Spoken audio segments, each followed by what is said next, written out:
Hi everyone, welcome to our third module for CCNA2 Switching, Routing, and Wireless Essentials for Cycle 1, second semester of this school year. For today's discussion, we're going to talk about STP concepts and EtherChannel. STP stands for Spanning Tree Protocol. Alright, at the end of this module, we're going to find out how important STP and EtherChannel is or are in fine-tuning and improving the performance of your network, particularly when applied to small to medium-sized network. Okay, so for the objectives, for the first part of the objectives, we're going to learn about the purpose of STP, how STP operates, and the evolution of STP. Okay, the from the older version of STP going to the latest version. Okay, and then later on, this module will focus on the will focus more on the configuration of EtherChannel. So you will find out what EtherChannel is, and then at the same time, you're going to learn how to configure, implement, and troubleshoot EtherChannel. Alright, so let's go on with it.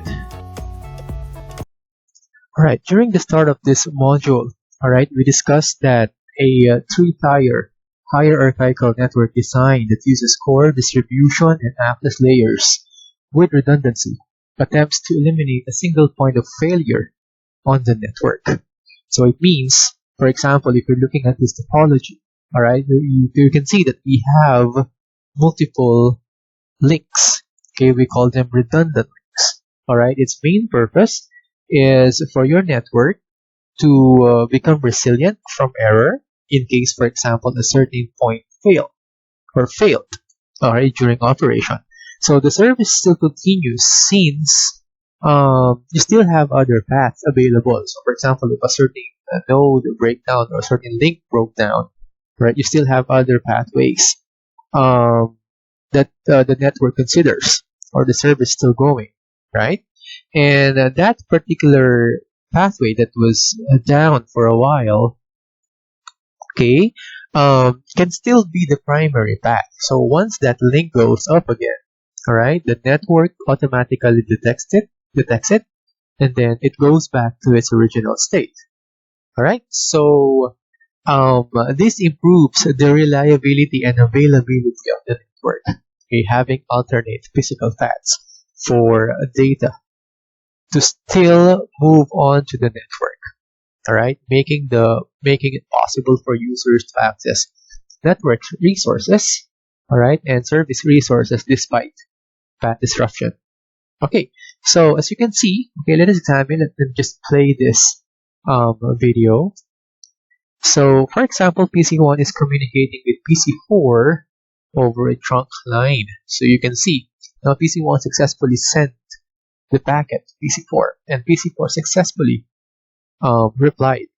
But then again, for example, if an instance that this trunk 1 failed, alright, a redundant network, okay, still be able to send that packet through this alternate line. So as you can see, there's no service disruption.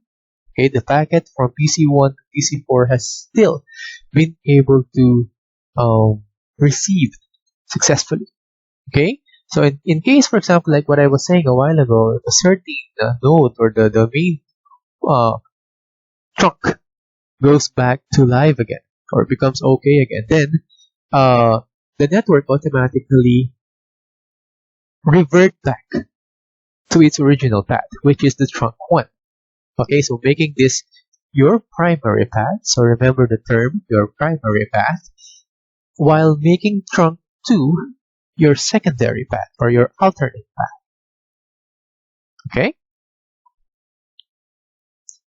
Now, redundancy is an important part of the hierarchical network design for preventing disruption of network services to users. Redundant networks, as we learned, require the addition of physical paths but logical redundancy must also be part of that design. However, redundant paths in a switch Ethernet network may cause both physical and logical layer 2 loops. Okay, so logical layer 2 loops occur due to the natural operation of switches, because as we all learned, okay, switches sends frame, and frame doesn't have TTL compared with packets, right? TTL is time to live. Okay, so specifically the learning and forwarding process of the switch is very much different from a router. All right. So when multiple paths exist between two devices on a network and there's no spanning tree implementation on the switches, a layer 2 loop occurs.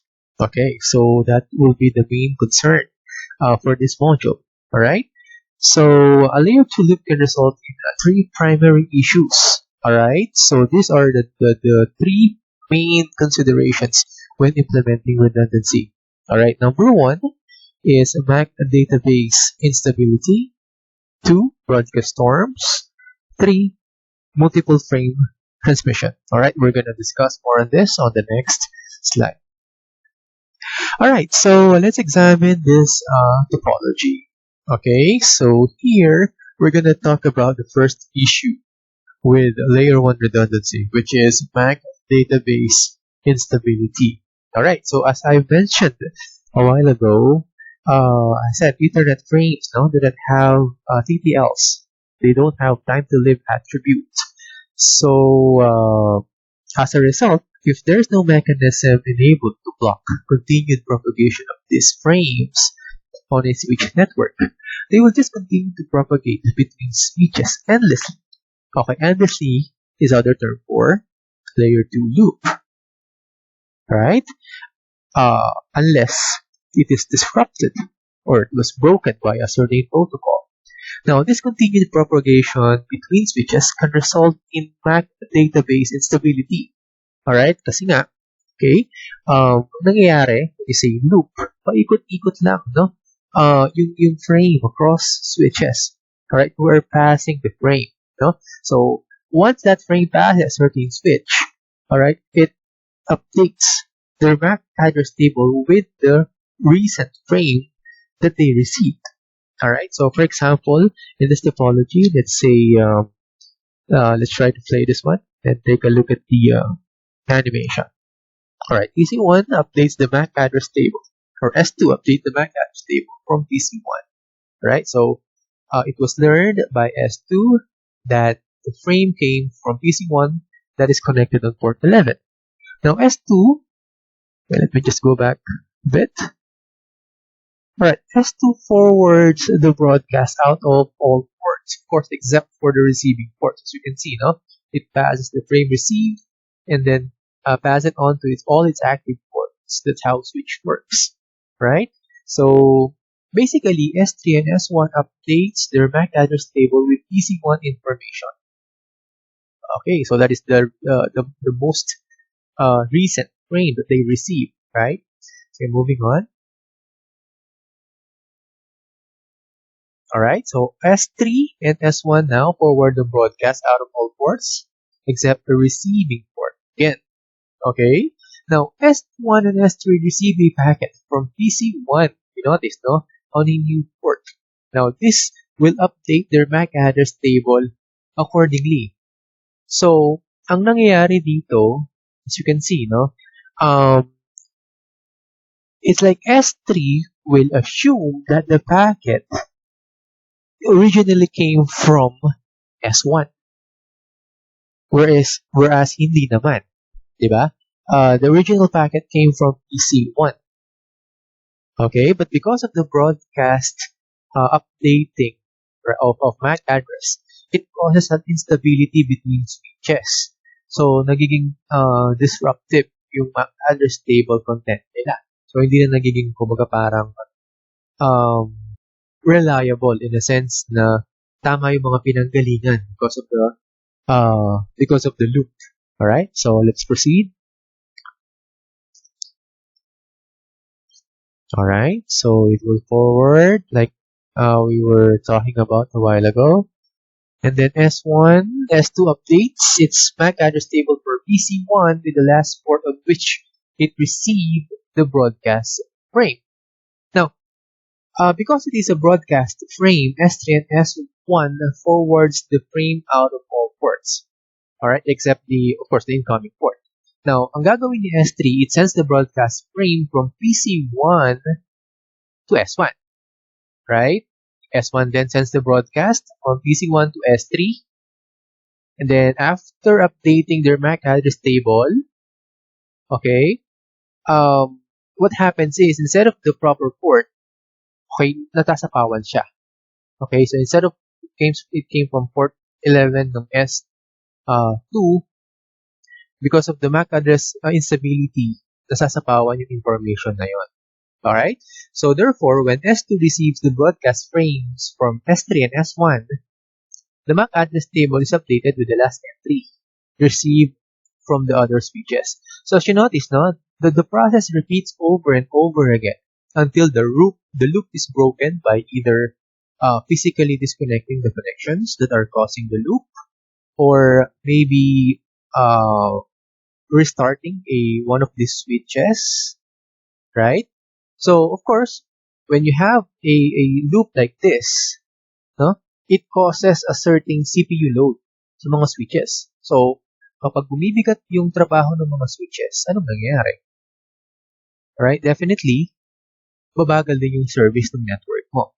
Alright, and worst, the host that is caught in a network loop can become inaccessible to other hosts on the network. So in that case, that is PC1 or either PC1 or PC4. Alright? So, ganun yung nangyayari dito. Alright? Sige.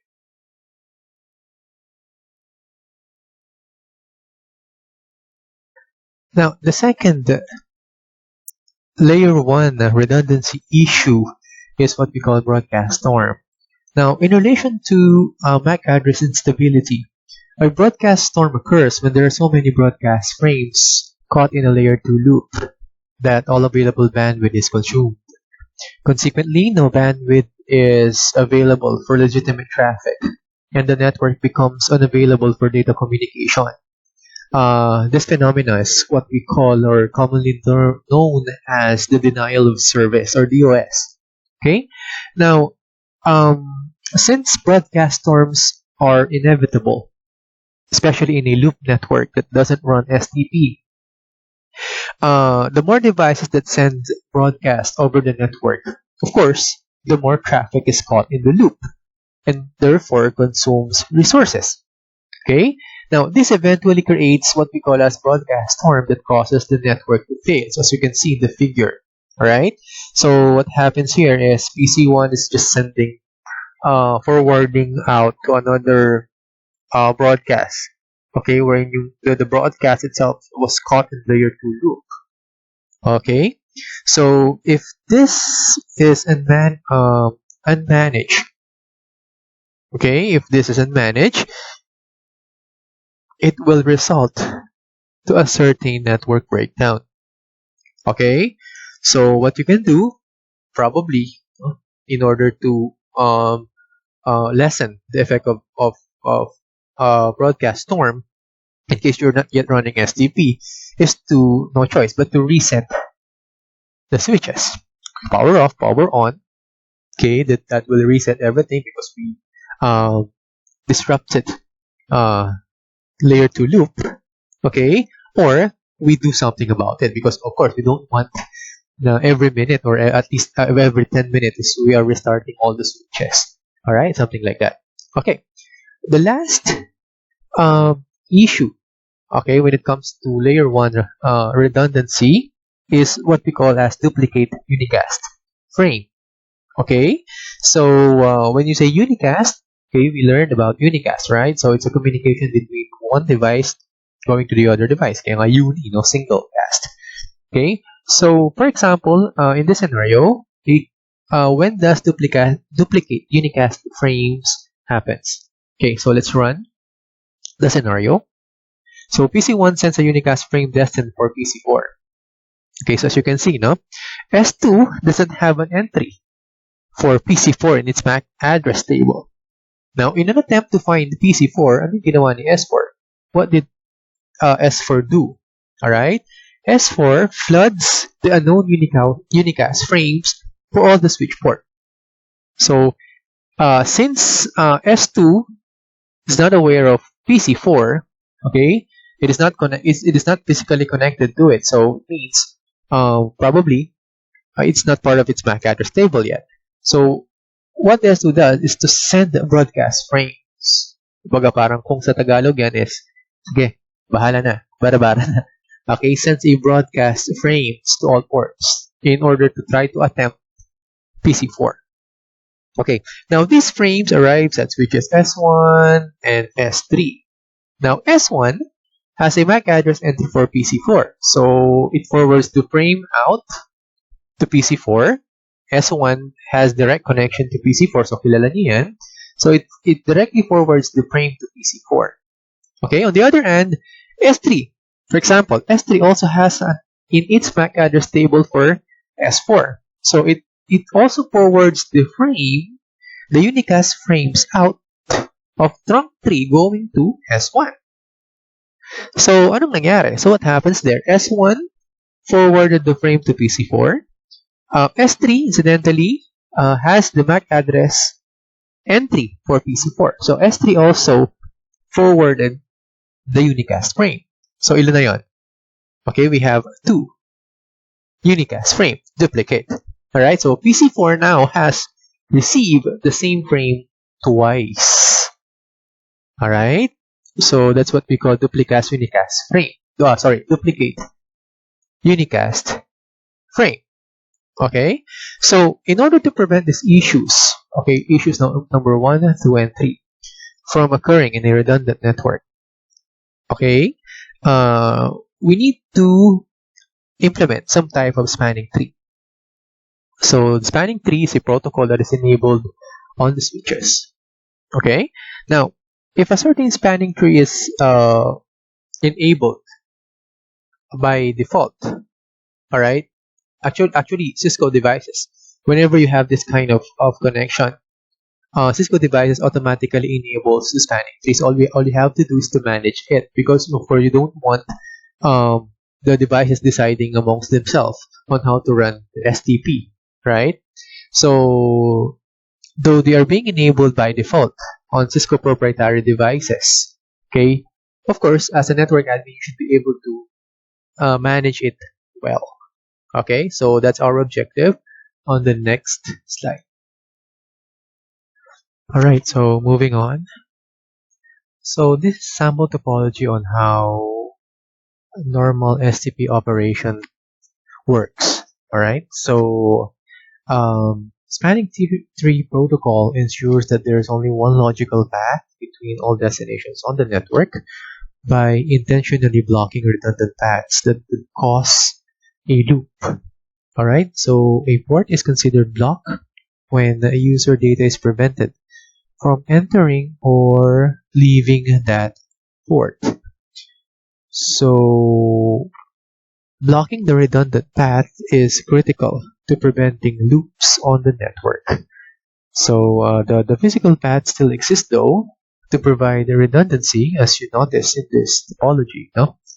But these paths are disabled to prevent the loops from occurring. So physically they are existing, so you can see the physical connections, no? But logically, right, they are controlled by the STP in order for the network to get rid of layer 1 loop.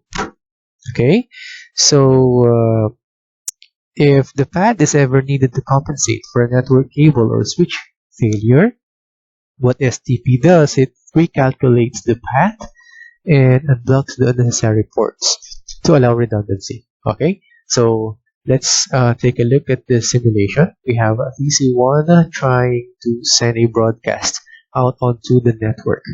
So as you can see, S2 sends that broadcast, but leaving the port 02, which is considered here as a blocking state.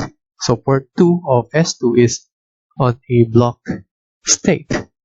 So as you can see now, S2 drops the frame because it received it on a certain block port that was pre-configured on the STP interface.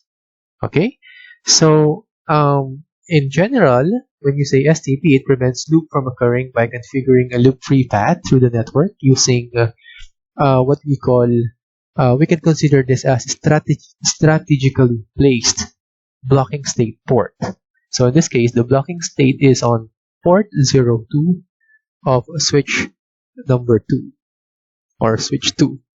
Okay, so for example, how does it work? So let's assume that again, the main trunk link between S2 and S1 has failed. So let's see what will happen.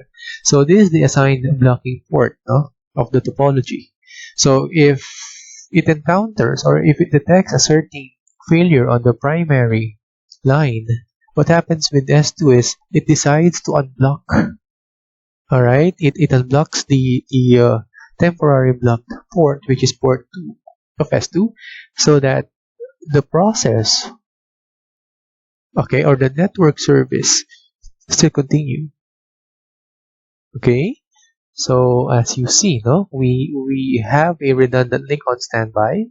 So once the primary link fails, so STP will recalculate its parameters and then open up the alternate link, okay, up until this main line has been fixed. Okay, alright, so moving on, let us now examine the STP algorithm, or also known as the RST port roles, no? In order for you to implement the working spanning tree protocol on your network, okay, it is very important, okay, for us to understand first what we call the different port roles.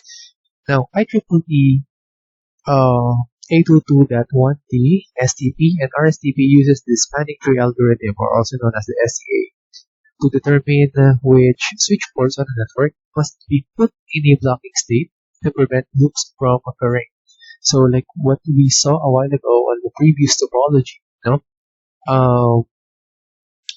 Who amongst the switches decided, or how did we come up with a decision that S2, a certain port of S2 will act as a blocking port, okay, in order to prevent layer 2 loop. Alright, so that is being decided, okay, whenever the STA or the algorithm is being run, okay, particularly for STP and RSTP. Now, all switches that are participating in the spanning tree protocol. So, for example, in this topology, we have S1, S2, and S3. Okay, they participate in what we call as an STP exchange PPDU frames. The PPDU stands for Bridge Protocol Data Unit Frames to determine which switch has what we call as the lowest bridge ID, or what we call as the BID on the network. Okay, so consequently, the switch with the lowest BID automatically becomes the root bridge as part of the spanning tree algorithm calculation. So we're going to discuss further what BID is all about later on the following chapters, or the following slide. Okay, but for now, let us examine the different port roles first. Okay, so first we have what we call as the root port. Number one is what we call as the root port. By the way, when S1, S2, and S3, for example, in this topology compares their BID, so whenever they exchange information on the PPDU and then compares their bridge ID, whoever has the lowest BID automatically becomes the root bridge. So the STA calculation always begins from the root bridge. Okay, so in this scenario, for example, let's say the bridge ID of S1 is, let's say, 2, example. Okay, S2 is 3, S3 is 4. So they will exchange that information among themselves, and whoever has the lowest BID, okay, will be elected. Take note, the lowest BID amongst the switches will be elected as the root bridge. So from identification of the root bridge, that is when you identify the different port roles. Alright?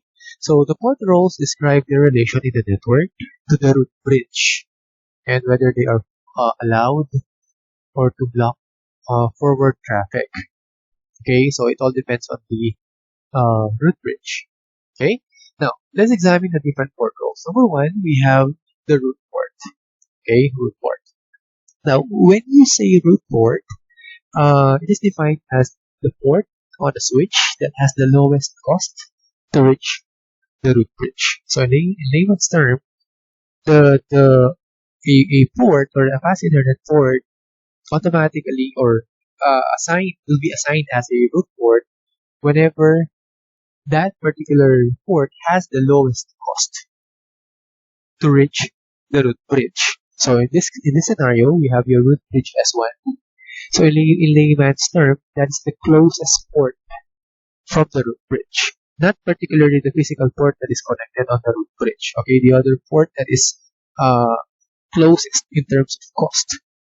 Okay, going to the root bridge. So in this scenario, we have port 01 of S2 and port 01 of S3 designated as root port because they are the ones closest to the root bridge.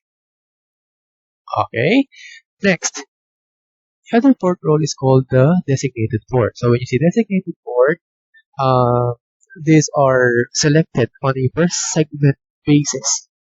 Okay, they're selected on a per segment basis. So each link basis shaft. So based on the cost to get back to root bridge for either side of the link. Okay. Also, designated ports are also considered as all non-root ports. They are all non-root ports that are still permitted forward traffic on the network. Okay. So they are allowed to forward traffic on the network. Okay. So in this scenario, you notice now, if a one segment or if one end of a segment is a root port, automatically the other end should be a designated port. So remember that. Now, if one of the segment in an STP algo is a root port, all right, then the other end is a designated port. Okay. Now, take note. All ports on the root bridge are considered as designated ports. So, slowly, the different port roles are now being revealed. Okay, one by one. Okay. So again, identification of the root bridge will be based on their VID. Okay, though we have other methods later. The lower the VID or the lowest VID automatically elected is automatically elected as the root bridge. Okay, when that switch is considered as the root bridge, all of its ports are automatically designated port. All right, so it says here, no? Then, okay, the port that is closest to the root bridge automatically get the root port role. So in this scenario, that is port 01 of S3 and then port 6 of S2. Now, our only concern now will be what will be the blocking port, okay, the alternate port, and its paired designated port. Alright, so an alternate port, okay, is considered as a backup port for the designated port when the other side is not a root port. Alright, so alternate means it's more like a backup port, blocking port, something like that. Okay, so how do we select, or how are alternate ports selected? So you notice in this scenario we have S3. S3's port 02 is acting as the alternate port, and the other side as the designated port. It means the forwarding port. So this one is our backup line, right? Going to S1. So this would be our active line, primary line. When this line fails, this one right here, then the alternate port becomes alive until the primary line becomes live again. Alright? So we will see later, we're gonna discuss later how an alternate port has been assigned for this particular scenario. Okay, moving on. So this is an exact good example. No, I didn't show the details a while ago on why S1 is considered as the primary root bridge. Okay, so as you can see, the primary its bridge ID priority number is lower compared to the other two switches. That's why it was elected as the primary root bridge, or the root bridge. In a sense, all switches participate in an election, in a broadcast election, when they exchange BPDU. But then again, when they compare their BPDU, the lowest BID will become the root bridge. So, like this example right here. Alright? So, there it is. No? The BID consists of configurable bridge priority number in a MAC address. Okay, bridge priority is a value between 0 up to 65,535, which is the default is, as you can see right here, is 32,769. We can actually change that on our configuration commands later, so that we can force or we can identify manually. No? You will have to set who among the other switches will act as the root bridge. Okay, we're talking about the best path to the root bridge a while ago. Alright, so when the root bridge has been elected for the spanning tree instance, the STA starts the process of determining the best paths to the root bridge from all the destinations in the broadcast domain. Now, the default port costs are defined by the speed at which the port operates. So, for example, let's say if you have a 10 Gbps 10 Gbps port on a particular switch, on the revised IEEE specification, the standard cost is 2. Alright? For 1 Gbps, the cost is 4. For the standard 1 Mbps or 1 Mbps, the cost is around 19 and 100 for 10 Mbps. So, let's say if you are going to, you can actually change that, okay, using the command, you can actually pre-configure that, no? Using the command spanning-3 cost and then space the value. So as we all know, as I mentioned a while ago, the port roles closest to the root bridge will assume the root port. Alright? Alright, so in this example, the port 01 of S2 has been configured with cost 25. Now, in order for you to change or revert back to the default values, okay, we issue the command no spanning tree space cost. Alright, so using the cost values, this is how STA determines the best path to the root bridge. Okay, so let's assume that all of these ports are running 100 Mbps. Okay, and then as we all know, based from the table a while ago, 100 Mbps is around 19. The value is 19 per link. So if we're going to apply that here, so let's assume all ports are running 100 Mbps. Now, from S2, going to S1, alright, this path right here will only it only has a initial jump, okay, one jump from S2 to S1, so that is 19, which is the cross times 1, that gives you 19. Whereas if you're going to run from S2 to S3 and then S1, that is 2 separate paths, so that is 2 times 19, okay, which is the cost of each path, so therefore you have 38. So therefore, whoever has the lowest path, okay, during the calculation of cost will become the preferred path. So in that scenario, in this given scenario, that should be path 1. Alright, so that should be path number 1. So you need to be aware of the particular cost values, no? Just in case, of course, it differs, depends on the port type or the link speed. I'm sorry, the link speed given. Okay, and lastly, in order for you to check for the spanning preferences, all you have to do is to enter privilege mode and enter show spanning dash 3. Okay. Okay, so with that, let us have a closer look on how port call decisions are being made.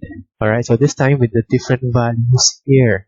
Okay, so this one is a good example, no? Showing the different values and how a certain port assumes its role. Okay, so in this example, switch 1 is elected as the root bridge. Okay, so how do we know that it is elected as the root bridge? Alright, correct. Because by comparing their VID or bridge ID, alright, you will notice, no, that S1 has 24,577, then the rest have the default 32,769. So obviously, S1 has the lowest VID. That's why S1 is elected as the root bridge.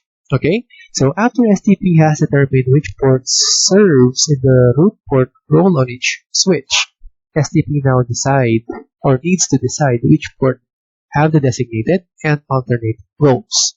Okay, now moving on. As we learned in the previous slide, the root bridge automatically configures all of its switch ports as the designated role. So automatically, F2 and F01 of S1 designated na yung role ng mga yan. Alright, as you can see in this image. Alright, so automatically, root bridge will have its port having the designated port roles. Alright, next. Okay, so switch 3 and switch 2, okay, both port 1 of switch 3 and S2, since this ports has the closest cost going to the root bridge, okay, or facing the root bridge, okay, so that is the definition of the root port a while ago, right? So automatically they will assume root ports. So the only remaining port with no assignments yet or with no roles yet are port 2 of both S3 and S2. Now, how do we determine which of these following ports or which of these ports will act as the alternate and which ones will act as the forwarding port or the designated port? Okay, so let's see. Okay, now switch S2 and S3 share a common LAN segment, as you can see right here, so question mark. So we already determined the other port roles. Now they need to determine which switch has the lower BID first to identify which switch can configure its port as a designated port. So again, no, S3 and S2 will compete in an election process, so they will be the ones to share, okay, or to at least compare their BID. Now, the lower the BID is, so same process with the root bridge, right? The lower the BID result, okay, that will be the key in identifying which switch can configure its port as a designated port. Alright, so what do you think? So these are the values here. Okay, so the bridge ID is here, right? Here's 32, same, with the BID of S3, right? Alright, not exactly, okay? Did you see that? Or did you notice that? Okay, look at the bridge ID of both S3 and S2. Alright, yes, they are the same with the default 32769, but look at the value at the end. Alright, S3 has a 2222, for example. S2 only has a 1111 at the end of its value in terms of the BID, right? So, what do you think? Alright, of course, S2 has the lowest BID, so therefore, okay, alright, therefore, S2's port, which is port 02, since it has the lowest BID number, okay, we'll assume the designated port role. So therefore, okay, the remaining port right there, okay, which belongs to S3 will become the alternate port, okay, to prevent the loop. Alright, so this will become the designated port and the other one will be, the other side will become the alternate port. So this is how we, or this is how STP, alright, assume port role decisions. Alright, so before we leave the RSTP port role discussion and move on with the STP configuration and operation commands, let's have an understanding check first. Alright, so for example, you are given this topology, okay, and we are about to identify what kind of port roles each of these switch port are assigned, okay, based on the following switch priority and MAC address values. Alright, so first, what is the first step? Okay, the first step is for you to identify first again which switch will act as the root bridge. Alright, so the root bridge. So how do you identify the root bridge? Alright, so again, we look at the priority ID number, okay, or the MAC address number, okay, and see which among the values is the lowest, or so the lowest BID will be elected as the root bridge. So in this case, okay, obviously we have S2 because it has the lower priority number compared with the other switches that is using the default 32769. So S2 only has 24577, so automatically S2 will become our root bridge. Okay, now one question here, what if the priority number are all the same? So how will STP decide if which root bridge to elect if the priority numbers are all the same? Alright, so the next procedure, if just in case the priority numbers are all the same, the next value that the STA will check will be the MAC address of each switch, the MAC address or the physical address of the switches. Okay, so that would be the hierarchy. So it will check the priority number first. If all of them are the same, then it will move on and compare the MAC address. So whoever has the lowest, again still the lowest MAC address, will be elected as the root bridge. Okay, so in this scenario we don't need to worry about that since we have S2 identified as the root bridge, so automatically this will be our root bridge. So as we mentioned, okay, if S2 will be our root bridge, all of its active ports will be assigned to what particular road? Correct. Okay, it will be the designated port. So all of these ports should receive the DP road. Okay, next. So if you have the designated port, okay, the next thing you need to look for is the root port. So what is the definition of root port from our discussion a while ago? So it has the lowest cost going to the or facing the root bridge. So in this case, root port will be this port right here, this one right here, okay, closest to the root bridge, which is S2, and this one right here. Alright, so yeah, almost done.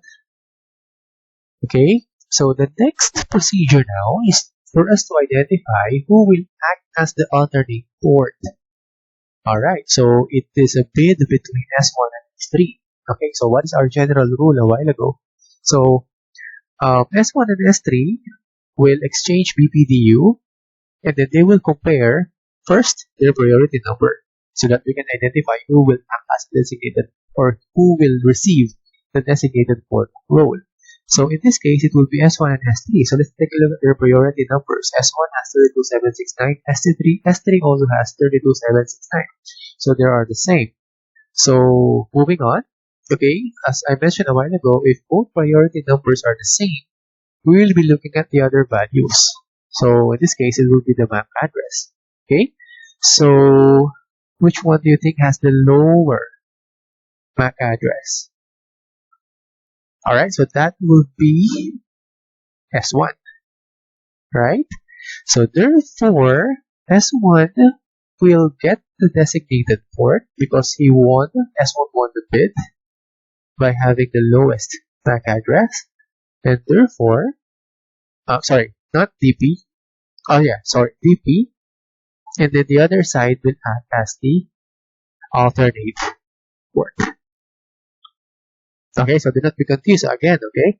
So during the election process between S1 and S3, okay, we found out that S1 has the lowest MAC address. So since they have the same priority number, so we cannot use that, so we moved on with comparing their MAC address. Okay, so S1 has 00111111, S3 has 33333. So therefore, S1 won the bid. So since he won the bid, then the port on S1 will receive the designated port, and the other side will be acting as the alternate port. Okay, let's check if all answers are correct.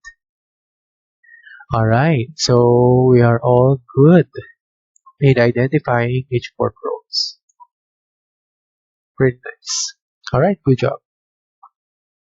Alright, good jobs on your answers a while ago. Alright, so let's move on with the different types of spanning tree protocols. Okay, so these are the list of the several varieties of spanning tree protocols that has emerged since the original IEEE 802.1d. Of course, you have the STP, the original version, 802.1d standard. Okay, we also have the PVST, or per VLAN spanning tree plus. This is a Cisco enhancement of STP. Okay, that is able to provide a separate standard for spanning tree instance for each VLAN configured in the network. That's why it's called per VLAN spanning tree. Alright, we also have the other standards and also the RPVST, also known as the Rapid Spanning Tree Protocol. Okay, Rapid per VLAN Spanning Tree Protocol Plus. Okay, which is an enhancement version of the RSTP or the IEEE 822.1W. Okay, now for RPVST, each separate instance, that is the enhancement, wherein it already supports the protocol called the port fast, and the BPDU guard, along with the BPDU filter, root guard, and loop guard. So those are the Cisco enhancements for this particular protocol. Now, for this particular module, we will be focusing our configuration with both PVST and RPVST. Okay, those two types of STP. Okay, so just a brief comparison between the other STP or between the different STP characteristics. So you notice, okay, the old STP, in terms of the standard, the resources, and the convergence, all VLANs in calculation compared with the PVST and the rapid PVST plus, both Cisco proprietary. Alright, so if you're going to compare the PVST plus with the old STP, alright, that old STP standard defines a certain spanning tree that assumes only one spanning tree instance for the entire switch network. So regardless of the number of VLAN. But of course, right now, since most of our networks are composed of multiple VLANs, alright, it is an enhancement actually. No? It is a Cisco initiative to develop the PVST so that a network can run an independent instance of the Cisco implementation, okay, for each VLAN in the network. So with PVST, unlike the old spanning tree that only assumes one spanning tree instance, in PVST, it is possible for one trunk port on a switch to block for a certain VLAN, okay, while forwarding for other VLANs. That's why the name implies, no, per VLAN spanning tree. So it allows a certain VLAN, for example, and blocks a particular, and also use that port to block a certain VLAN ID. So that's how flexible the PVST environment is. Okay, so when you do that, especially for multi-VLAN environment, okay, you're assuming optimal load balancing, right? It's more like a load balancer in a sense that you're actually managing most of your VLANs in terms of forwarding and blocking state. Okay. Alright, so moving on, this table right here shows the default spanning tree configuration for a Cisco Catalyst 2960 series switches. Okay, notice that the default spanning tree mode, as you can see right here, is already running at PVST. So it's not running the old STP protocol anymore. Alright, and then of course you notice the default switch priority number, 32768. Alright, and the rest of the information right here. Alright, so I guess we can proceed with the configurations. Okay, as I've said a while ago, we will be configuring mostly PVST and our rapid per VLAN spanning tree, our PVST plus. Alright, in this module. Okay, so this is the usual, okay, methods on how to first configure the bridge ID. Alright, so just in case, let's say you wanted to manually configure and control the output or the outcome of the election, okay, and not rely on the bridge ID and the MAC addresses of each switch. Alright, for you to control, to have full control of your STP operation. So this is what we usually do. Okay, so we have, we actually have two different methods, okay, to do this one. So the first method, okay, for you to assign S1 to become the root bridge, okay, the root bridge, okay. So we have the command spanning -3 VLAN space and then the VLAN number. Alright, the VLAN ID in that case, for example, 1 space root space primary.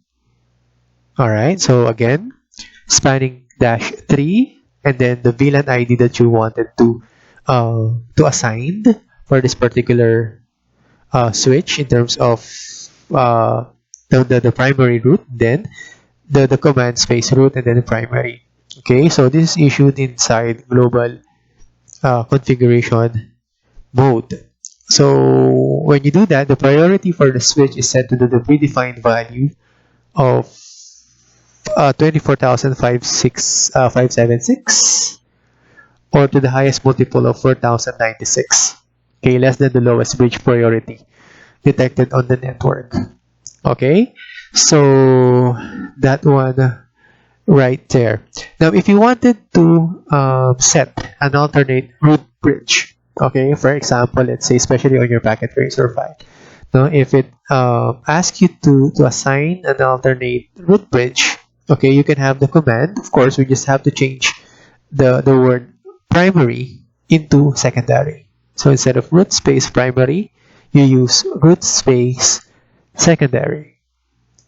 Okay, so we're gonna try that one later.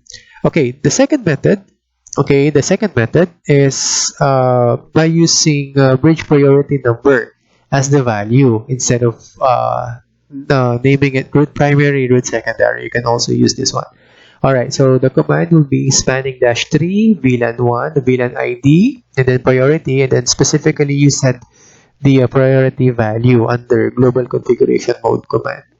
Okay, so in this example, let's say S3 has been assigned a bridge priority value of 24,576 using that particular command. Alright, so also in this method, you will notice that S2 has been assigned as the root secondary. Okay, using VLAN ID number 1. Alright, to verify the bridge priority of a switch, okay, we issue the command show spanning -3, okay, under privilege mode. So in here, the most important message is you will notice now it will tell you if this bridge is acting as a root. Okay, what will be the assigned priority number, something like that, the MAC address, okay, and then the role, okay, of each particular port. So you can see that right here. All right, again, show spanning -3, very useful command.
Alright, so spanning tree, sorry, space.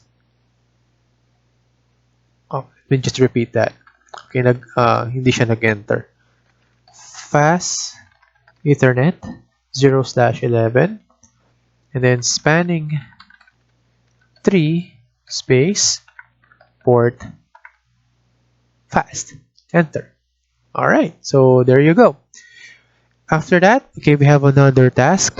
Okay, we are asked to configure BPDU guard, okay, and return to privilege exec mode. So we are still inside port 11, and then we are asked to enable BPDU guard as well. So spanning tree BPDU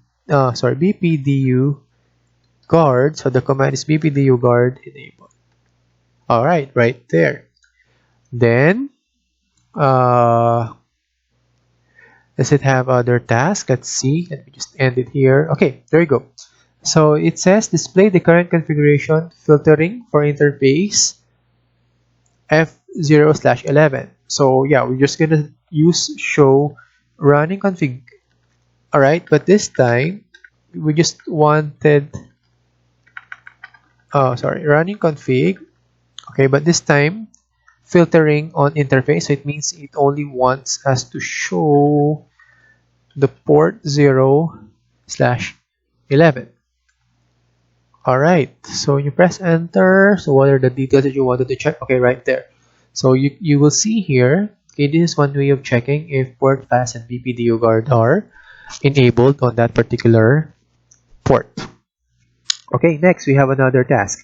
It says here, configure port fast to be the default for all interfaces on S1. Alright, so it means we're not going to enter any specific interface. Okay, we just have to configure port fast by default for all non-trunking interfaces on S1. So to do that, okay, we issue the command, okay, spanning -3 port fast. Okay, this is what I'm telling you a while ago. But make sure that you are inside global mode. Okay, take note, we are inside global mode when we do that. Port fast space default. Alright, so again, that's it. And then we also need to configure BPDU guard as the default on S1. Alright, so no need to enter any particular port. Alright, so BPDU guard, okay. Alright, you have spanning tree. Spanning tree. We are asked to enter. Okay, so it's gonna be BPDU guard space enable. Alright, enter. Oh, sorry, I have a missing command. So it should be spanning tree. Okay, kasama si port fast. BPDU guard space default. That one right there. Okay, enter. Alright, so that's the command right there to enable BPDU guard on all non-trunking interface. Okay, again, just remember, we are issuing this command under global configuration mode. Okay, do we have other tasks? Okay, display the current configuration, filtering the output to begin at spanning tree. Alright, so let's see that. So show running -config. Alright, and then we just have to filter using the command right there, and then you're just going to focus on spanning -3. Alright, so there you go. So what are the information that we need? Okay, of course, we have the VLAN one, the VLAN priority numbers, the VLAN supported by that particular spanning tree. What mode the spanning tree is using. Okay, and then of course the other values. Okay, so yeah, so just have to go back and practice this command just in case. Okay, for the upcoming instructors made packet tracer worksheets and exercises. Alright, so I guess that will wrap up module number 2. Okay, for STP PVST and RPVST plus. On the worksheets and the sample packet tracer files, I believe there are already assigned activities, okay, for this week's module. All right. Just make sure that you are following the deadline for submission, and of course compile all the commands necessary just in case to be used for the big topology problem after each particular module. Alright, so if you have questions, probably we can discuss more on that during our synchronous class lessons. Alright, so for now, make sure that you are updated with our NetAcad and Edmodo LMS, okay, to be updated of what is going on with the upcoming schedules and requirements for this class. Alright, so again, thank you and see you on next module. Bye. Okay, so moving on, let's talk about the link aggregation concepts first. Alright, so when we talk about link aggregation, okay, it is actually the ability to create one logical link using multiple physical links between two devices. Okay, so this allows load sharing among the physical links rather than having spanning tree protocol block one or more of the links. So for example, in this given topology, you notice that we have two redundant links connected from our multi-layer switch going to our regular switch in the middle. Okay, but of course, in module 2, we learned that when you have this kind of connection or redundant link that is set up like this, the spanning tree protocol, okay, works by default. So it means it will block redundant links, okay, in order to prevent routing loops. Alright, so we learned that in our past module, okay, that is module 2. Okay, but in this module, we're gonna talk, or we're gonna configure it differently. Okay, link aggregation is the thing that we are going to combine. So when you look at the second or the next slide, we are actually creating what we call as an EtherChannel. Okay, that is combining two or more switch ports, okay, in order to maximize, or in order to increase its bandwidth capacity. Okay, so for example, let's say in this topology, let's say on this port right here, it has 100 Mbps.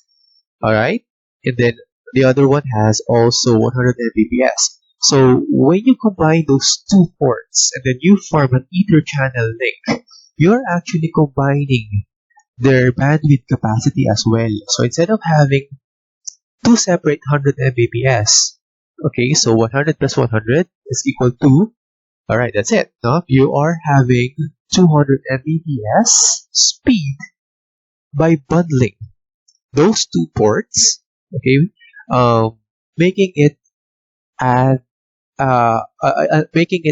EtherChannel link or an aggregated link. Okay, so moving on, let's take a look at the implementation restrictions. Okay, whenever you wanted to implement EtherChannels. Okay, so we all learned, or we are all aware, all right, that EtherChannel groups multiple physical ports into one or more logical EtherChannel links. Okay, but before you actually plan on creating EtherChannels, okay, there are some restrictions. Okay, so you need to remember, at least be aware of the following restrictions so as not to complicate your EtherChannel implementation. Okay, so for number one, okay, it says here that when you're creating an EtherChannel, okay, just make sure that the interface types are not mixed. So it means interface types cannot be mixed. So what do you mean by that? So for example, let's say on the following port, okay, some of our switches has a combination of fast Ethernet and gigabit Ethernet, right? So it means if you are creating an EtherChannel link, make sure that you don't mix the fast Ethernet ports with the gigabit Ethernet ports. Okay, so you can combine two or more fast Ethernet. You can also combine two or more gigabit Ethernet. Alright, but not, okay, not the ports that has a different speed. Alright, so that is clear. Okay, next, the second restriction, it provides full duplex bandwidth. Okay, the maximum is up to 800 Mbps for fast Ether channel. So if that is 800 Mbps, means you only have a maximum of 8 ports. Okay, when you are combining fast Ether channels. Okay, also 8 Gbps for gigabit Ether channels. Okay, now in total, a single Cisco iOS switch can support up to 6 Ether channels. Okay, so please do remember, and if you can, just take note of the values that are mentioned here. Okay, so they might pop up on one of your worksheets and activity scenarios. Okay, offline and online activity scenarios, including our quizzes. So I highly suggest that you take note of those keywords, or at least those default values. Okay, next restriction. Ether channels are created between two switches or a server and switch, like what we have in our sample topology on our previous slides. Okay, next. Okay, now this one is very important. Okay, to create Ether channel, if one side is configured as trunk, the other side must be trunking as well. Alright, take note of that. Okay, so you have a trunk on the other end. The other end should also be trunking. So we are implementing Ether channel on trunk interfaces. Take note. And then at the same time, they should have the same native VLAN. Okay. Next, the last but not the least, each Ether channel has a logical port channel interface. So you will assign, okay, during the configuration, they will be assigned a unique logical port channel numbers or IDs, okay, wherein any changes to this channel interface affects the entire physical interfaces. Okay. Okay, moving on. Alright, so Ether channels can be formed through negotiation using one of two protocols. Okay, so you need to remember this one. So first we're going to talk about the first out of two protocols, okay, where Ether channel can be formed through negotiation. Okay, the first one is called the PAG, or the two protocols are PAG-P and LAC-P. Alright, PAGP right here and LACP protocol. Okay, so let's start off with the first protocol. Okay, the PAGP, pronounced as PAG-P. Okay, so PAG-P is a Cisco proprietary protocol that aids in the automation creation of Ether channel links. When an Ether channel link is configured using PAG-P, PAG-P packets are sent between Ether channel capable ports to negotiate the forming of a channel. So it means it is an auto negotiation. Okay, it depends on what mode are you going to set up on each end of the switch. Okay, now when PAG-P identifies match Ethernet links, it groups the links into an EtherChannel. Then the EtherChannel is added to the spanning tree as a single port so that STP will not block it. Okay, once PAG-P is enabled on both switches, it already manages the EtherChannel. Okay, so PAG-P packets are sent every 30 seconds. And it also checks for configuration consistency. Alright, and then at the same time, it manages the link additions and failures between two switches. It also ensures that when an EtherChannel is created, all ports have the same type of configuration. Okay, now, in order for you to run PAG-P, okay, notice the table on this slide. Okay, so this figure shows the modes for PAG-P. Okay, so we have on, okay, we have the PAG-P desirable, and then we have the PAG-P auto. So we have three modes right there. So we have on, desirable, and auto. Okay, so let's take a look at on first. What does on means? Okay, so when a certain port is configured as on, okay, it means that this mode forces the interface to channel without PAG-P. Okay, interfaces configured in the on mode do not exchange PAG-P packets. So it means it is a manual on. Okay, remember that. Okay, so you're just opening the link without any protocol involved. Alright. Now, the other mode, the second mode is called the PAG-P desirable. Okay, now this PAG-P mode places the interface in an active negotiating state in which the interface initiates negotiations with other interfaces by sending PAG-P packets. So this is where PAG-P actually works. Alright, whenever you set it in a desirable mode. Okay, this is when PAG-P packets are being sent. Now the last one, the PAG-P auto, places an interface in a passive. Okay, so take note of the difference. Okay, PAG-P desirable makes the port active. It makes the port active in terms of port negotiation. Alright, PAG-P auto, on the other hand, places the port into a passive negotiating state.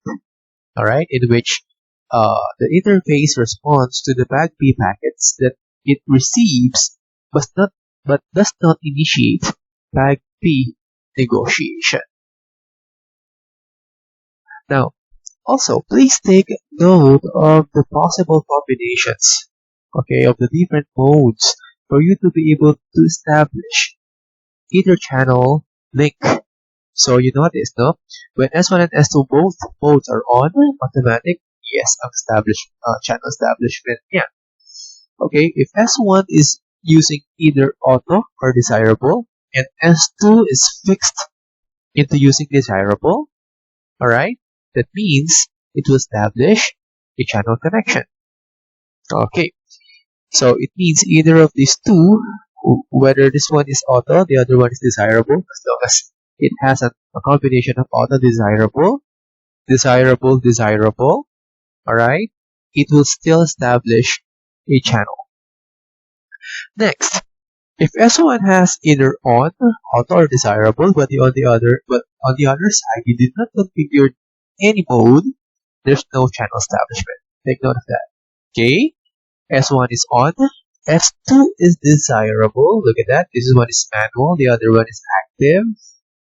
It still will not establish channel. Okay, the next one is auto or on. While paired with an auto, it will not establish a channel. So it means This one is in manual. For example, you put it on. The other one, you put it in auto. Means you're setting it in a passive state, listening state lang siya. All right. So there's no initiation right there. There's no one that will initiate the PAG-P connection. So therefore, no channel establishment will be no channel establishment will occur. All right. So please take note of the combination. This will be useful.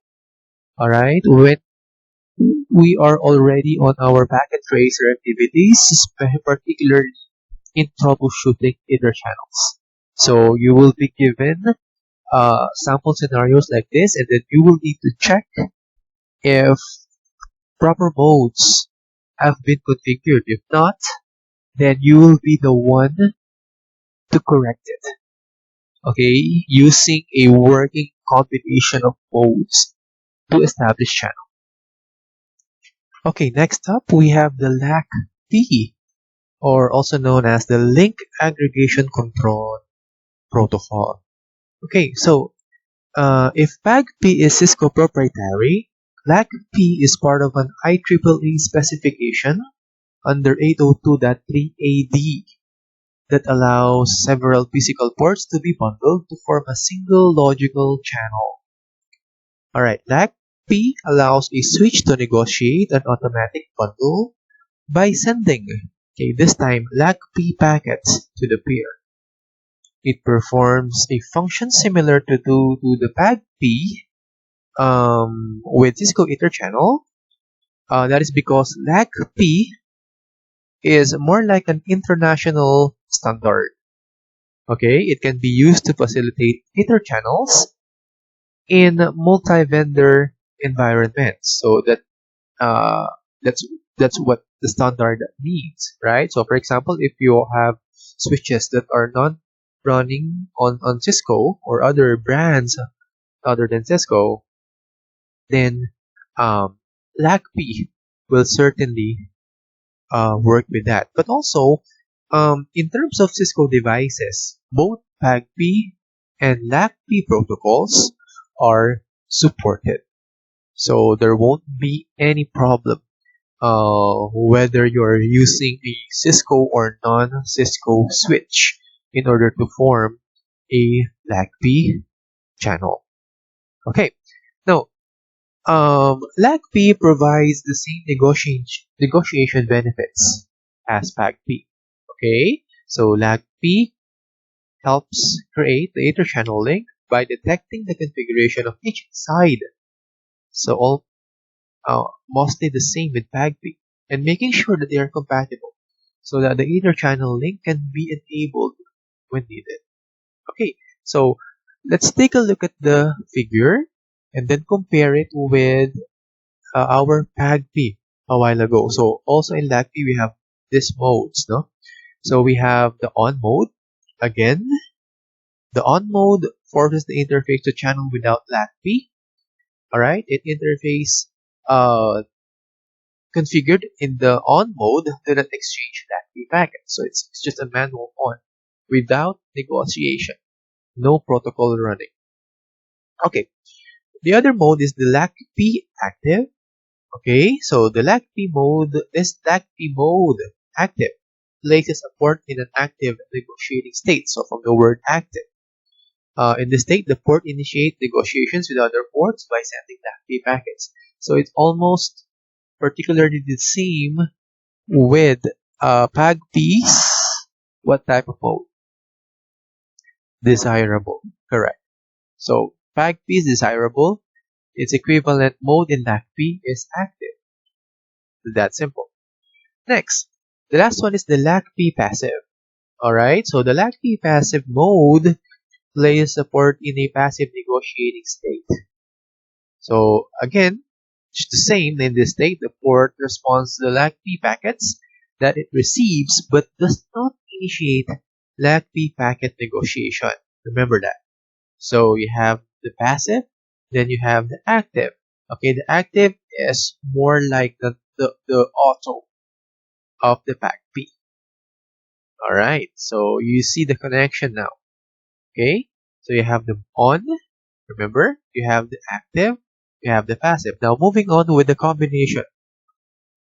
Okay, again, no? Manual on and on. Yes. Establish link. You use either active or passive on the other side and combine it with an active. On the other side, link will negotiate a link. So that means active, active, yes. Passive, active, yes. Active, passive, yes. Okay. On active or passive on the other side, but the LACP mode is not configured on the other side, no channel establishment. So you just have to make sure that both links are configured with the correct type of mode.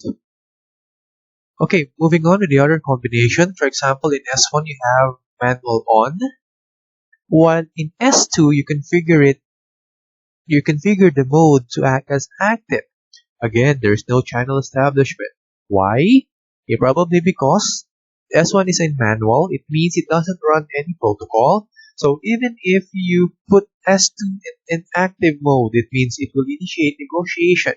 Okay?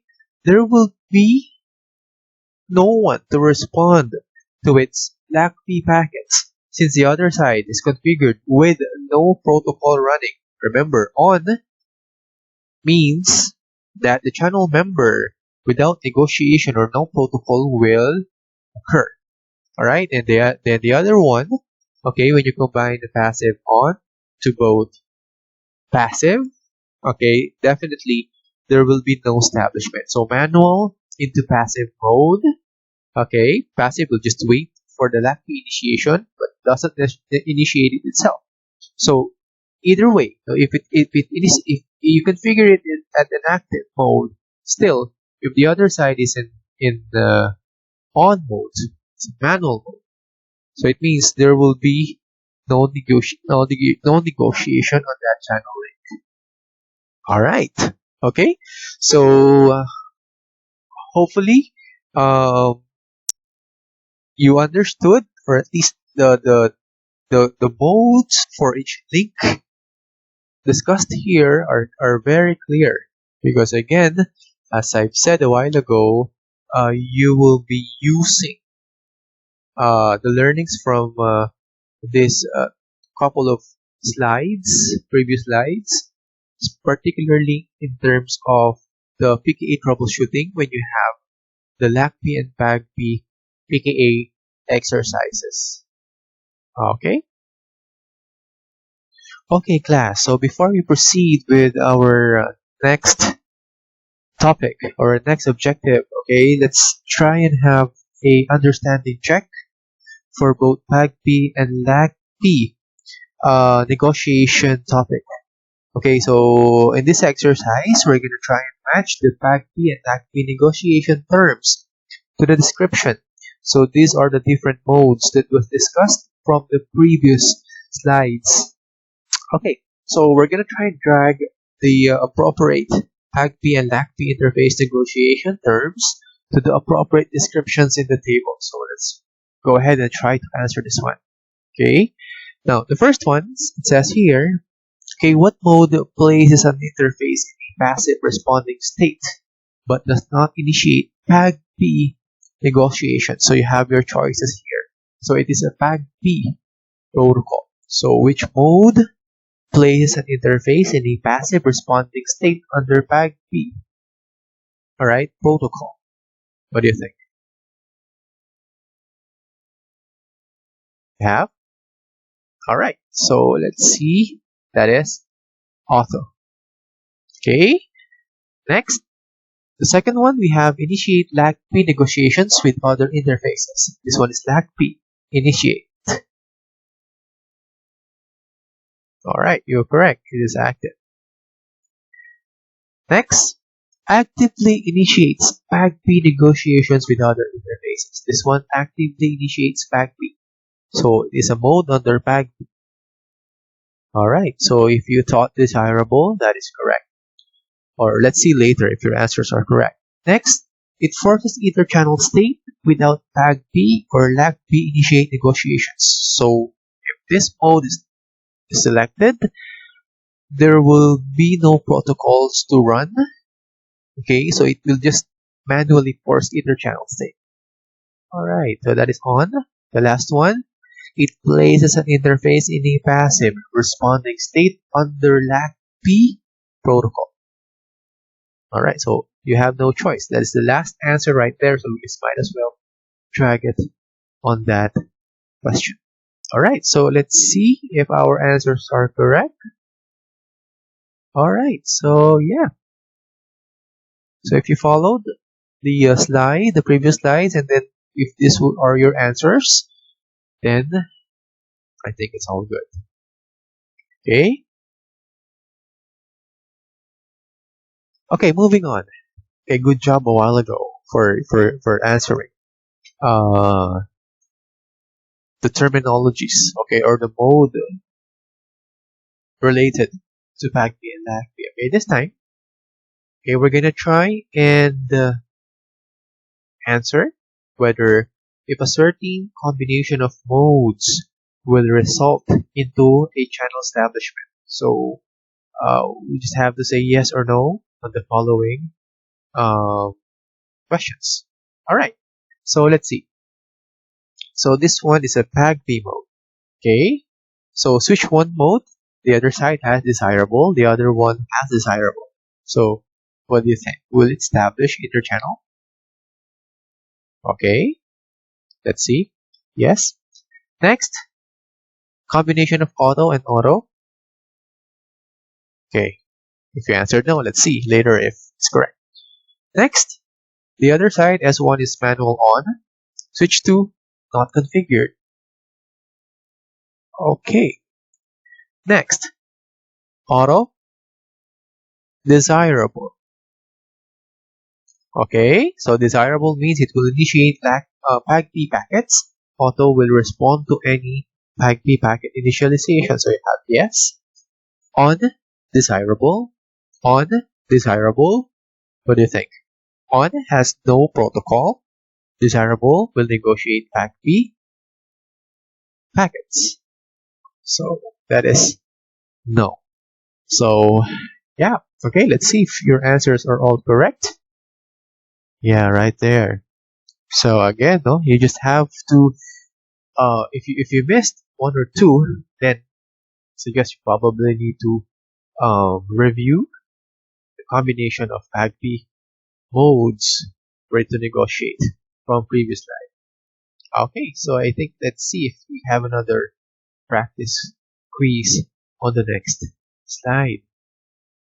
Alright, so we have here, this one is the last exercise. So this time we're gonna try and look at the LACP mode combinations. Okay, so let's see if we can get this one right.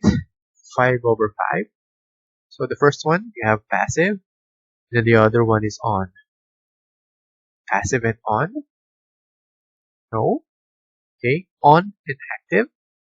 On, no protocol. Active, it will send LACP packets. So still no. On and on. Manual, both. Yes. Passive and active. Okay. Passive and passive. Passive and passive. Of course. Okay. So let's check. Alright. So I hope you get all of those answers correct.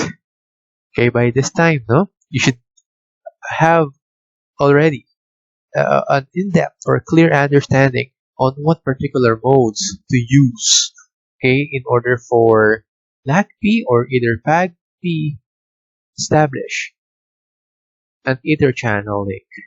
Okay, good job, guys. Let's move on to our next topic. Alright, so moving on with our configuration. So this is the most awaited part of this module. Okay, so after we learn the theories on how both protocols can establish a EtherChannel, or when and where, when does this protocol establish an EtherChannel link by combining the correct mode, okay, for link establishment. So this time we're gonna go ahead and look at the configuration on how to run the EtherChannel. Let's start off with the LACP standard, okay, or the LACP protocol. Alright, so first step, okay, so we need to specify the interfaces that compose the EtherChannel group using the interface range. Okay, so it's better if we use the range command. If you remember, we learned this in CCNA2. Okay, so it is used to select multiple switch ports or multiple physical ports, okay, particularly on a switch. Okay, so for example, let's say if we use a command, let's say if we are trying to create an interchannel for port 1 and 2, so we just simply say interface range and then mention fast Ethernet 1 to 2. So if you're combining 2 or more, probably, so you have 3, 4 ports that you wanted to be part of the EtherChannel, then you just have to change 1-4. Okay, it's that simple. So press enter. Then after that, you're going to enter the config if range mode. Okay, inside that mode, okay, this is the second step. Okay, so we're going to create the port channel interface within the channel group identifier. And then we change the mode according to what we want it to run. Okay, so since we are using LACP here, so we're just going to use on. It's either on, active, or passive, okay, to run LACP. So to do that, okay, the command is channel-group, okay, space. The one right here is the channel ID identifiers for like a VLAN 1, for example, if you're creating VLAN IDs. And then mode space, what kind of mode you would like to run for that particular channel. Okay, so it means this interfaces, fast Ethernet 1 to 2, will become part of channel group number 1 with an active mode on this side right here, particularly on this one. Alright, next, step 3. Okay, the next procedure is making that port channel, switching it into a trunk mode. So you are changing the entire port channel mode into trunk. Okay, they are already not an individual or not as individual physical interface. So to do that, so under the interface or config if range mode, you type in interface. This time we're going to do port-channel space 1. Alright, so if you remember, no, interface VLAN 1, it's just the same. This time, it's just going to be port-channel 1. So you are entering the port channel, okay, because we wanted to change the property or the mode of that particular channel.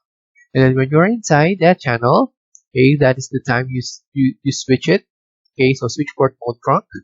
So as we mentioned a while ago, one restriction to run EtherChannels that the ports must be configured or the channel must be configured as trunk.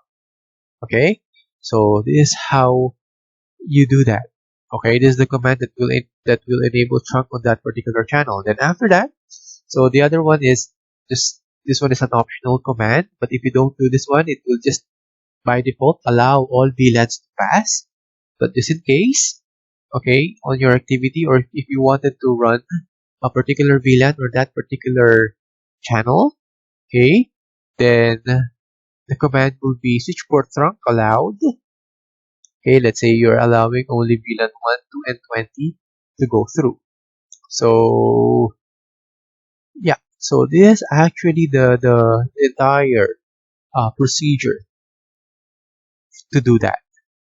Okay, then of course, after you're done with S1, don't forget that you need to configure also with S2 with the identical command. Okay, let's assume that they are both using port 1 and 2. And of course, The mode on the other side that you will choose should perfectly match the mode that you assign on S1.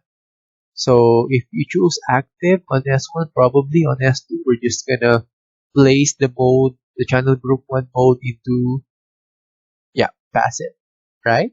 So it's either passive, okay, or also an active uh, mode, okay? All right, so let's have a practice code, okay, for configuring EtherChannel. So we have the following requirements.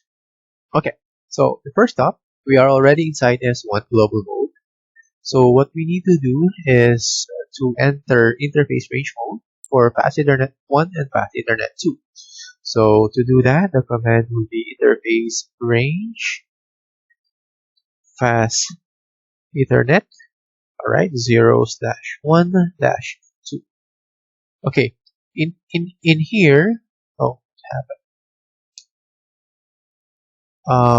it doesn't accept any shortcut in this particular sample code, but in Packet Tracer, if you're using Packet Tracer, you can use the shortcut. Okay, so it's easier that way. Okay, let me just check. Why is it accepting my command? Alright, yeah. You just needed space on this particular format right here. But then again, this is just for an exercise. But of course, in Packet Tracer, you can just use the shortcut commands, and even if it is not uppercase, it will accept it. So in this particular exercise, it just wanted to show the full command, okay, so that we can check it, or at least you can be familiar with it. All right, so to enter the interface, both port 1 and port 2, the command is interface range fast Ethernet 0/1-2.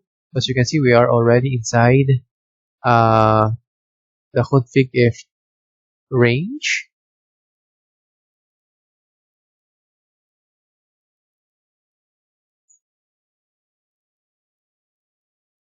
All right, next. Okay, so second step will be creating the port channel interface with the channel group command. Okay, so we're just gonna put in channel dash group space. All right, so just put question mark here to show the available channel number that we can use. Okay, so as you can see right here, as a default for this particular switch, it will allow us up to maximum of 6 channels. Okay, so we're gonna select channel 1 for this particular exercise. So we're gonna type in again channel group. All right, space. All right, we have 1. Okay, and then let's put question mark here again just to see if there are still available commands needed. Okay, then yeah, as we all know, we have the mode. So let's just type that again, channel group 1 space mode, and then question mark. Let's see, okay, what are the available modes for this particular command line. So yeah, these are the different modes right there. So the one that we talked about on the previous slides. Okay, a combination of the PAGP and the LACP protocols. So you have the active, auto, desirable, on, and passive.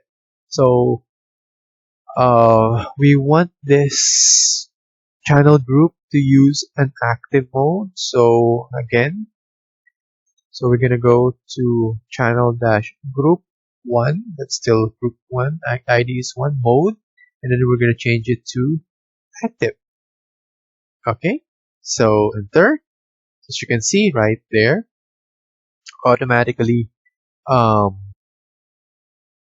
it will show you information. It will automatically turn on the link for that particular channel for both interfaces, port 01 up to 2. The next thing we need to do is we're going to configure the switch port setting for that particular channel and then put it into trunk. okay, or change the mode of that particular channel in the trunk. So since we are already inside, okay, so that range, so we're just going to change interface. So again, like our guide, so we're going to do interface port channel 1. We're going to enter that interface. All right, and then inside that interface, we're going to change the mode into trunk. So switch port mode trunk right there. And then it also says in this exercise that we're just going to allow VLANs 1, 2, and 20 to cross the trunk link. So again, if you did not issue any trunk allowed command, by default it will allow all VLANs to cross. But this time, since we have this parameter, so we might as well follow that. So switch port trunk allowed, and then you just have to identify the VLAN numbers that will allow to cross that particular trunk. Alright, so that is the command right there. So I'm just going to enter this one. Then, yeah, right. So we have successfully configured EtherChannel for the first side, which is S1. So again, it doesn't end by just configuring the first side. For example, let's say in S1 configured successfully, so it doesn't end there. So you should be aware that the same configuration, at least, must also be carried over on the other side, the paired trunk link, in order for the EtherChannel to run properly. Okay, of course, with the exact matching appropriate mode. Alright, so yeah, moving on. Okay, so after you've successfully configured EtherChannel commands, okay, of course, when you try and check, and then you know that the configurations are okay, so you've entered the proper codes, but there are times that when you try and ping, and then when you try to test your network, suddenly it doesn't work. Alright, so succeeding Cisco iOS commands are used to verify the EtherChannel configurations. Okay, so to check if the first command will be the show interfaces and then the port channel ID that you wanted to check. So you will issue it inside privilege mode.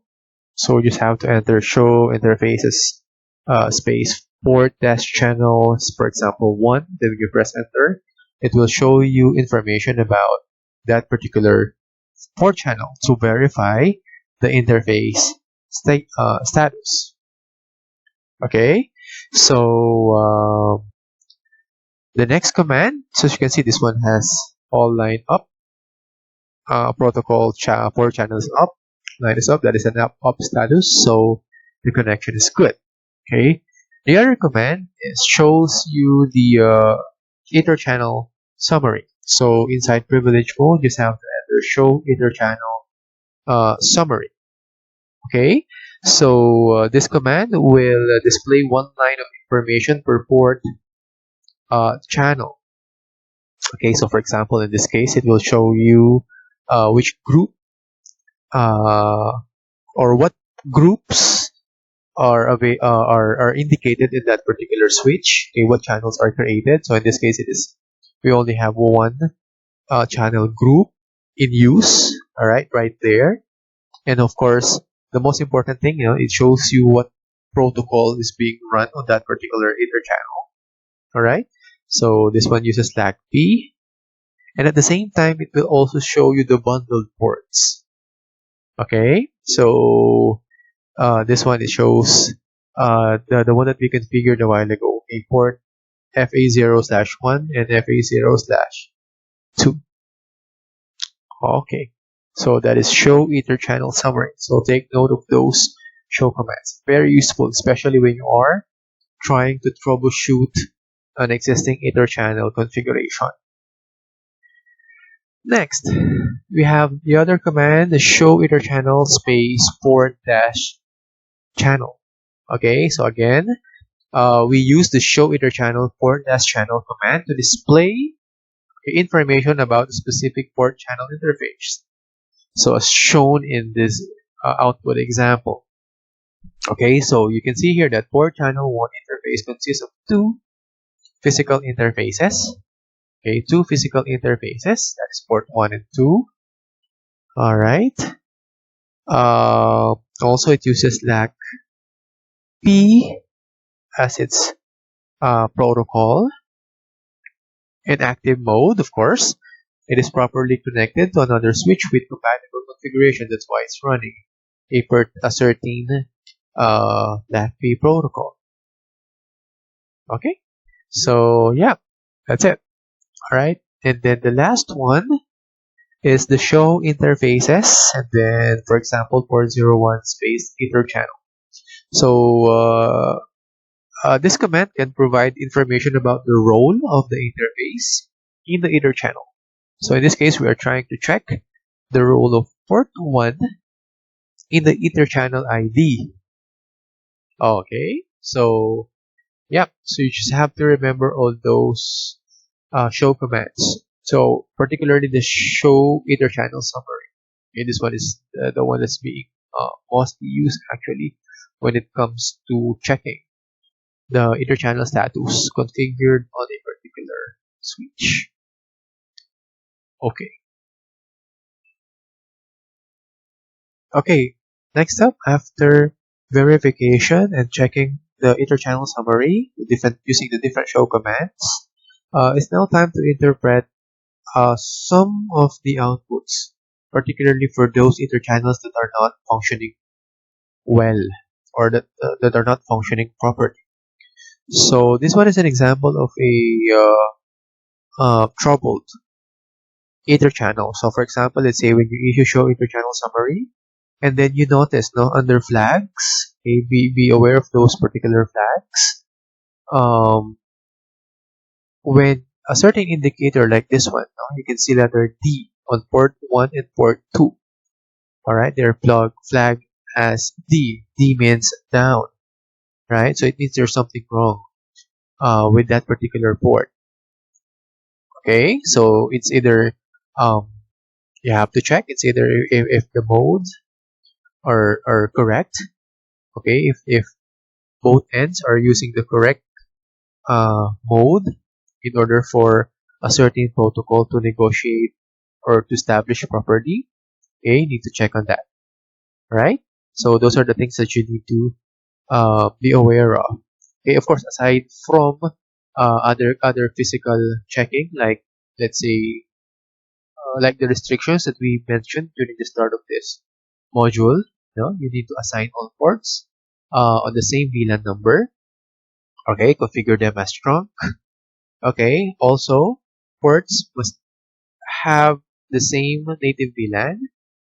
Alright, ports with different native VLANs cannot form an EtherChannel, so we learned already about that. So you have to take note of that as well. Configuration of trunks on EtherChannel is very important. So you need to verify if the trunking mode on the EtherChannel is working. Okay. Also, an EtherChannel supports the same allowed range of VLAN on all ports. No? So just in case, for example, you notice that all configurations are good, but a certain VLAN IDs cannot communicate with the other VLAN group.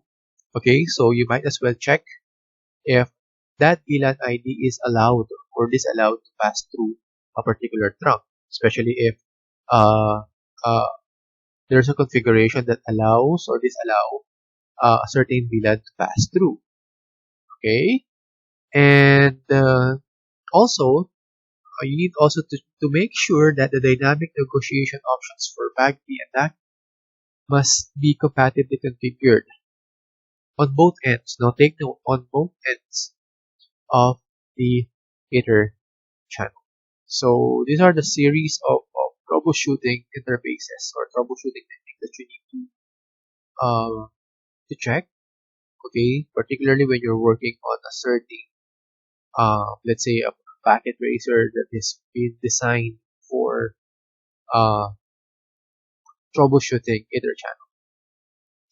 Okay, so yeah, I guess that's it for this module. I figured for the HSRP, we might as well, this video has been gone too long for EtherChannel alone.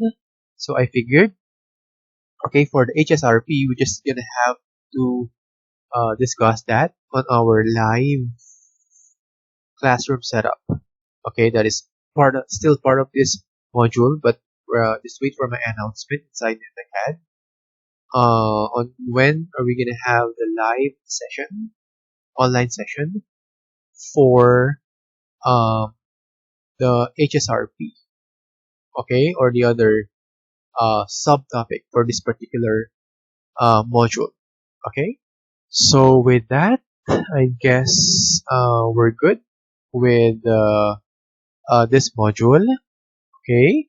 The PKA exercises has been uploaded and they are already scheduled accordingly, so just follow the submission deadlines along with the worksheets that you need to submit.